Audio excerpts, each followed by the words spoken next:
ایک بہت بڑا نام ہے امام ابو مالک کا.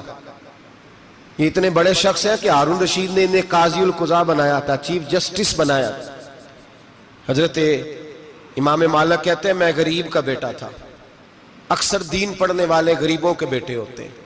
امیروں کے بچے ایف ایس سی پڑھتے ہیں, بی ایس سی پڑھتے ہیں, ٹیکنالوجی پڑھتے ہیں. غریبوں کے بچے دین پڑھتے ہیں, اور پھر امیروں کو ممبریاں ملتی ہیں, غریبوں کے بچوں کو اللہ ممبر عطا فرماتا ہے, مصلی رسول اللہ دیتا ہے. حضرت سیدنا امام ابو مالک فرماتے ہیں میں غریب کا بیٹا تھا اور میری 6-7 بہنیں, میں اکیلا بھائی تھا. آپ فرماتے ہیں میرے ابا جی فوت ہو گئے. میری امی پکڑ کے مجھے ایک دھوبی کی دکان پہ لے گئی, کہنے لگی اسے کپڑے دھونے کا طریقہ بتا دے, سلیقہ سمجھا دے, یہ بھی ایک چھوٹی سی لانڈری کی دکان کھول لے گا, میری بیٹیوں کا پیٹ پالے گا. دھوبی کہنے لگا ٹھیک ہے, میں 2-3 درہم بھی دوں گا مہینے کے, اور جب کام سیکھ جائے گا تو تنخواہ بڑھ جائے گی. امام ابو مالک رحمت اللہ علیہ فرماتے ہیں میں بہنوں کے لیے روزی کمانے نکلا, میں بیوہ ماں کے سر پہ بوجھ اتارنے کے لیے نکلا, میں غربت کے عالم میں نکلا. رستے میں امام اعظم کا مدرسہ تھا. فرماتے میں وہاں چمکتے چہرے دیکھتا, لیکن اپنی غربت کو دیکھ کے میں آگے بڑھ جاتا, پریشان ہوتا کہ میں کیسے علم حاصل کروں گا. آپ فرماتے امام صاحب مجھے اکثر دیکھتے. ایک دن امام اعظم باہر نکلے, مجھے کھڑے ہوئے دیکھا تو قریب بلایا, سینے سے لگایا, ماتھا چوما. کیا نام ہے؟ میں نے کہا ابو مالک میرا نام ہے. کہا تمہیں پڑھنے کا شوق ہے؟ کہا بڑا شوق ہے. کہنے لگے چل آ جا پڑھا کر, آ جا مدرسے میں پڑھا کر. کہتے میں سارا دن وہاں پڑھتا, گھر سے کام کرنے آتا, سارا دن امام اعظم کے پاس پڑھتا رہتا. مہینہ آیا تو میری اماں کہنے لگی تنخواہ لاؤ. میں نے کہا امی جی تنخواہ تو وہ دے گا جو ڈیوٹی پہ جاتا ہو, میں تو پڑھنے جاتا ہوں. کہتے اماں گھر سے نکلی اور بڑے غصے کے ساتھ نکلی, کہنے لگی مولوی نے میرا بچہ خراب کر دیا, میرا بچہ خراب کر دیا. میں کام پہ بھیجتی تھی, اس نے کس چکر میں ڈال دیا, مسئلوں سے بھی کبھی پیٹ بھرا ہے, کام بھی تو کرنے چاہیے نا. کہتے امام اعظم کے سامنے کھڑی ہوئی. امام صاحب بڑے امیر کبیر آدمی, اربوں خربوں پتی تھی, اور پھر اتنے بڑے عالم فقیر, سارا بغداد, سارا کوفہ, سارا مصر سلوٹ کرتا ہے.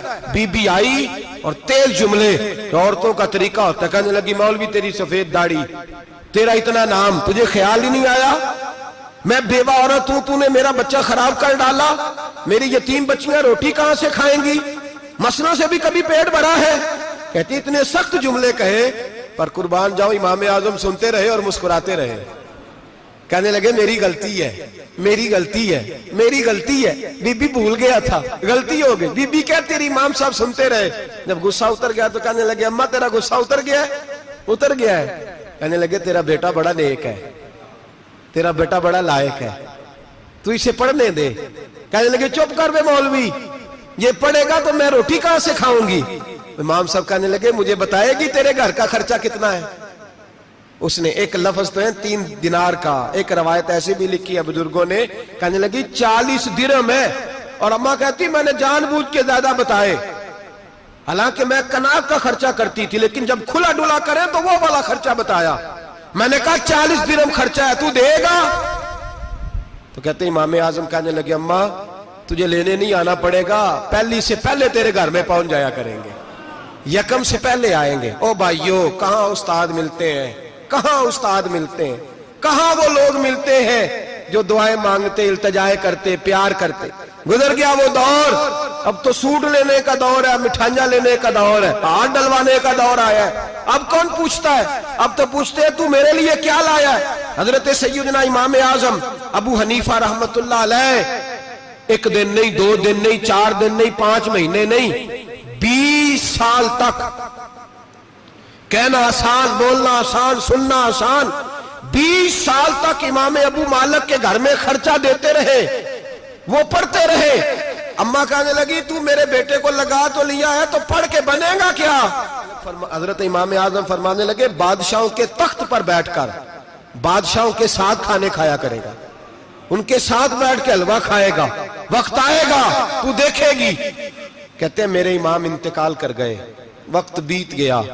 ہارون رشید نے مجھے بلایا بغداد میں اور کہا میں آپ کو چیف جسٹس بنانے لگا ہوں. کہتے ہیں میں خوشی سے سجدے کرنے لگا, میں چیف جسٹس بنا. میں نے اپنی اماں کو خط لکھا کہ اماں بغداد آ جا, تیرے بیٹے کو اللہ نے بڑی شان عطا کر دی ہے. فرماتے ہیں ہارون رشید کی بیوی بڑی